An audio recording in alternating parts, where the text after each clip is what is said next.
আর মাত্র কয়েকটা দিন, তারপরই এই নিস্তব্ধ মাঠটা সেজে উঠবে হাজারো আলো আর মানুষের কোলাহলে।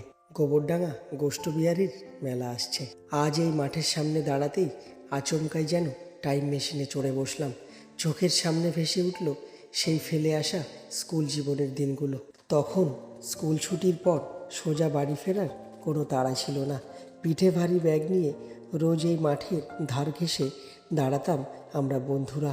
রোজকার ডিউটি ছিল দেখা মেলার কাজ কতটা এগোলো। চলতো তুমুল আলোচনা, আর ওই দিকটায় বসবে বিরাট নাগরদোলা, আর ওই বড় জায়গাটায় সার্কাসের তাঁবু। জিলিপির দোকানটা ঠিক কোথায় হবে তারও একটা কাল্পনিক ম্যাপ তৈরি হয়ে যেত আমাদের এই ছোট্ট মাথায়। আজ আমরা বড় হয়েছি, ব্যস্ততা বেড়েছে, কিন্তু গোষ্ঠবিহারীর এই মাঠ আজও মনে সেই একই রকম রোমাঞ্চ আর ছেলেবেলার গল্প নিয়ে আসে। আপনাদেরও কি স্কুলবেলার এমন কোনো মেলার স্মৃতি আছে?